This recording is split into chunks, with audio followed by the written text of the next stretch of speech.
Graça e paz, meninas. Vamos continuar no nosso plano de leitura do devocional Mulheres Enraizadas. Hoje eu farei a leitura junto com você do dia 24, cujo tema é Raízes Podadas.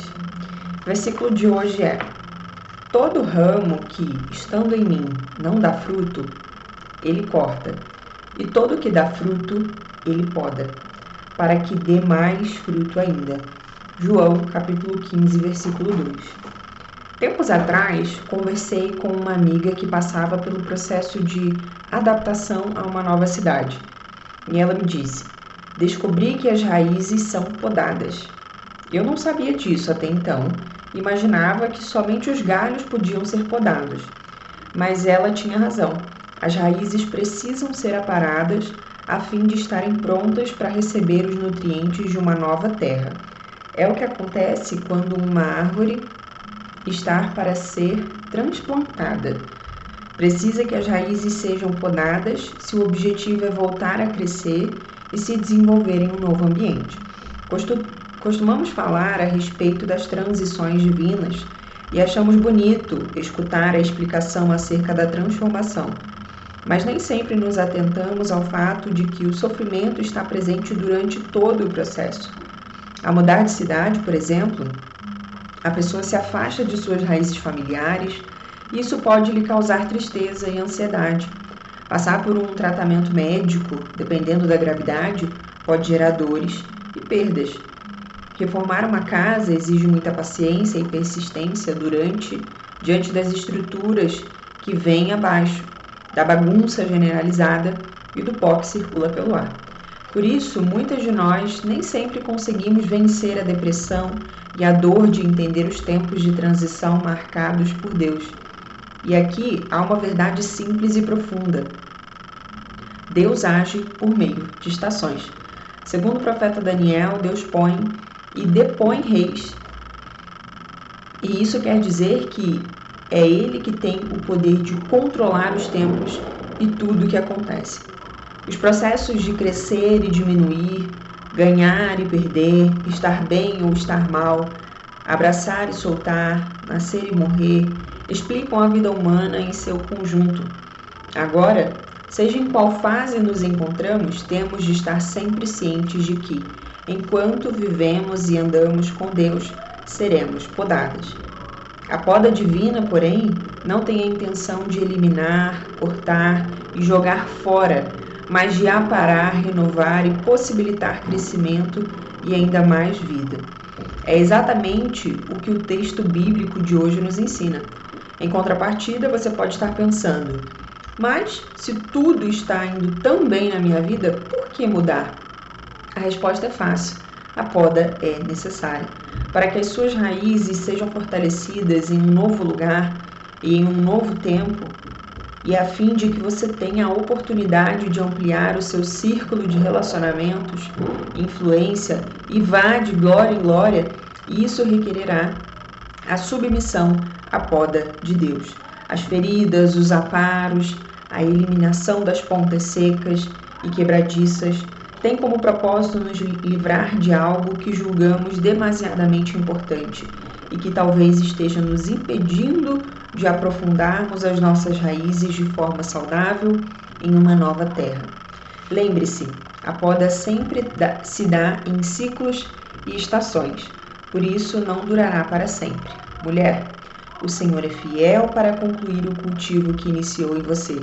Portanto, submeta-se ao agricultor e permita que suas raízes estejam podadas nele. Esse texto que ela usa aqui, de Daniel 2:21, que diz que Deus é aquele que põe e depõe reis, e é Ele quem muda as estações, me lembrou de uma aula que eu dei uma vez no curso GPC, em que eu usei também essa analogia das estações para falarmos de tempo e modo. E no estudo dessa aula, o Senhor me trouxe clareza a respeito disso, de que Ele é quem determina as estações, Ele coloca e depõe reis, e ele vai controlando essas mudanças de estações ao longo dos anos, dos séculos e de todas as gerações. E é interessante usar essa analogia porque quando você olha para a natureza, ela sempre estará vivendo um ciclo. Ela viverá o verão, o outono, o inverno, depois a primavera. Então, a primavera é maravilhosa, mas sempre virá o verão depois. Embora o verão também seja uma época boa, de muito calor, depois sempre virá o outono. Passado o outono, uma estação de transição, virá o inverno. Nós não pularemos estações, né? Deus não nos permitirá pular estações, porque cada uma tem um objetivo. A primavera é um tempo de florescimento, de vida, de contemplação, de beleza, de frutos, né, de flores belas e abundantes. É um tempo bom, bonito, de desfrute. Na sequência vem um tempo de verão, que normalmente são tempos de colheita, de velocidade, onde as coisas se aceleram. O calor acelera o andamento de tudo. Então, um tempo de aceleração que nós vivemos. Na sequência vem o outono, que precede o inverno. É um tempo de transição do calor para o frio intenso.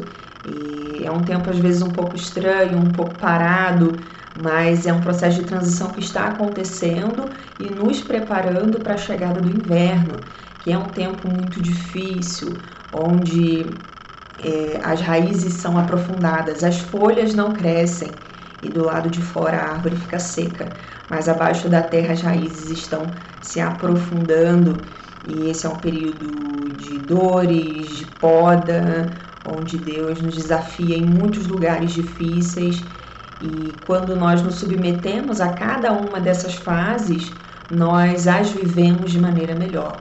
Quando nós nos submetemos ao inverno, nós saímos dele mais preparadas para desfrutar adequadamente da primavera que está vindo e depois do verão, onde as coisas se intensificam. Então, cada estação é uma preparação para a próxima e isso me ensinou muito sobre comparação. Eu não posso comparar o momento da minha vida com o momento da vida do outro, porque enquanto o outro está vivendo um inverno, eu posso estar vivendo um verão. E o contrário também acontece. Quando ele estiver vivendo um verão na vida dele, eu vou estar vivendo um inverno na minha vida. Então, ter essa concepção de que Deus propõe as estações, inclusive na nossa vida, e sempre será assim. Nós passaremos por muitos invernos ao longo da vida, mas também muitas primaveras, muitos períodos de verão e muitos períodos de outono. Cada um deles tem um propósito de tratamento, de amadurecimento para nós. Cada estação tem uma proposta de Deus para a nossa vida e quando nós nos submetemos à mão do oleiro, ele vai lapidando, aparando as nossas arestas. Então, me lembrei do conteúdo dessa aula e quis deixar aqui como um aprendizado para nós também. Amém. Até o próximo.